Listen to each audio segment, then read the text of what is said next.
تقریر جو ہے 11 اگست کو، وہ جو دفتر تھا انڈیا میں ان کو آگ لگا دی گئی تھی، 16 اگست کو پہلا چپک، اس کہانی کا وجود ہی نہیں تھا. اور دوسرا بیوروکریسی تو خود سیکولر تھی، تو کیسے اس تقریر کو چھپاتی. اب قائد اعظم نے 18 جنوری 1948 کو کراچی بار میں تقریر کرتے ہوئے بولا ہے، آپ نے ایک فقرے بولے ہیں، there are certain people who are creating mischief, کچھ لوگ ہیں کہ جو شرارت کر رہے ہیں، that we will abandon Sharia law.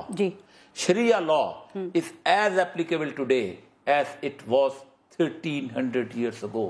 شریعت کا لفظ استعمال کیا، شریعہ لا کا لفظ استعمال کیا. اس کی ایک بنیادی وجہ یہ ہے، اس کی بنیادی وجہ یہ ہے کہ ہمیں اگر یہ شریعہ لا کی اپلیکیشن نہیں ہونی تھی تو ہمیں پاکستان کی ضرورت ہی نہیں تھی. سر قائد اعظم کی جو فکر ہے نا، اس کی تشریح دیکھیں، سب اپنے اپنے انداز سے جب کریں گے نا بیٹھ کے، تو پھر اس طرح کے سوالات اٹھیں گے. سر دیکھیں، کوئی کہتا ہے قائد اعظم سیکولر پاکستان چاہتے تھے، کوئی کہتا ہے مذہبی چاہتے تھے، کسی نے پاکستان کے آئین کی کون تشریح کرتا ہے؟ کس کو بنایا اپنے آئین کو تشریح کرنے کے لیے؟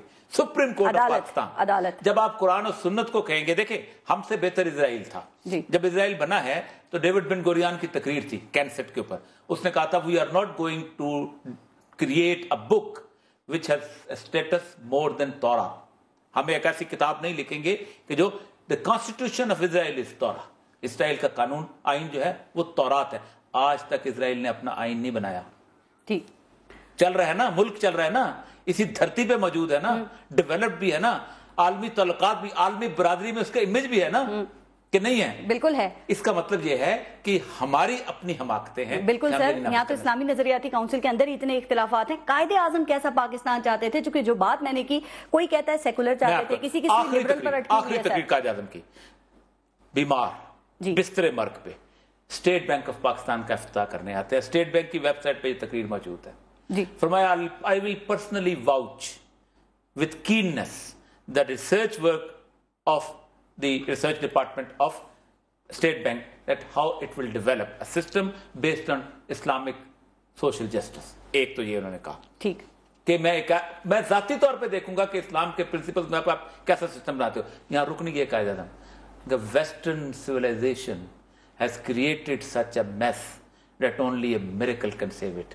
اتنا گند کر دیا ہوا ہے مغربی تہذیب نے کہ کوئی معجزہ نہیں بچا سکتا. بالکل ٹھیک. بلال قائد اعظم ہے. جی سر بلال قطب صاحب، قائد اعظم کی اب تقریروں کی بات ہو رہی ہے تو 11 اگست 1947 کی تقریر کا ذکر ابھی اولیہ مقبول جان صاحب نے بھی کیا. سر اس میں قائد اعظم یہ کہتے ہیں کہ آپ آزاد ہیں، مکمل آزاد ہیں، اپنے مندروں میں جائیں، آپ کو پوری آزادی ہے کہ اپنی مسجدوں کا رخ یا پاکستان کی ریاست میں جو بھی آپ کی عبادت گاہیں ہیں ان میں آزادی سے جائیں، آپ کا کوئی مذہب، ذات یا مسلک ہو سکتا ہے، ریاست کا اس سے کوئی تعلق نہیں ہے. بلال قطب صاحب، کیا اس تقریر کی انٹرپریٹیشن، اس کا اثر آپ کو کہیں آج نظر آ رہا ہے، اور اگر نہیں تو کیوں نہیں آ رہا سر؟ میں اس کے جواب میں پارس پہلے 2 جملے اور کہہ دوں. پہلا جملہ تو میں یہ کہہ دوں کہ جو ابھی بات ہوئی یہاں پہ، میرے خیال میں اس بات میں اور سوال اٹھانا جو ہے نا، اس کے لیے صرف بدنیتی چاہیے. اگر آپ ایمانداری سے اور پوری عقل اور دانش سے اس بات کو سمجھیں تو میرے خیال میں اس ملک میں بحث ہونی نہیں چاہیے تھی، لیکن ہو رہی ہے. یہاں پہ معاملہ ہے انٹرپریٹیشن کا. ہم تو آج تک قرآن کی انٹرپریٹیشن جو بڑی خوبصورت بات کی کہ لاگو تو قرآن ہوگا، لاگو تو شریعت ہوگی، لاگو تو وہ نظریہ ہوگا جو رسول پاک صلی اللہ علیہ وسلم نے دیا. انٹرپریٹیشن جو چاہے جیسا چاہے کرے، انٹرپریٹیشنز کے اوپر آپ یہ فساد برپا نہیں کر سکتے. لیکن میں اس میں ایک اور بات شامل کرنا چاہتا ہوں، اور وہ ہے پریورٹی کی، کہ ہماری پریورٹی کیا ہے اور قائد اعظم کی پریورٹی کیا تھی. اس وقت آپ اپنے پولیٹیشن کو دیکھیے، آپ اپنی انٹرٹینمنٹ انڈسٹری کو دیکھیے یا اپنی ریلیجس انڈسٹری کو دیکھیے، مجھے لگتا ہے تینوں کنفیوز ہی نہیں ہے، تینوں ایک دوسرے کا کردار اڈاپٹ کرنے کے لیے مر رہے ہیں. ایک ہمارے پروفیسر صاحب ہوتے تھے زیدی صاحب، اور یہ صاحب کو شاید یاد ہو، یہ اسلام آباد میں تھے، مشرف صاحب کے دور میں ان کو اپنے فلیٹ سے نکالا گیا. انہوں نے بہت بڑی ڈاکومنٹیشن کی ہے، تقریباً 17 والیوم میں، جنہوں میں جنہ کی جو 2 آنے کی رسیدیں تھیں وہ بھی ڈاکومنٹ انہوں نے کر کے 17 والیومز بھی کیے. میں ان کا ان کی ایک بہن جن کی شہادت جو ہے افضل طارر صاحب کے گھر میں کھانے پہ بیٹھے تھے انہوں نے کہی، اور انہوں نے اپنی کتاب میں بھی لکھی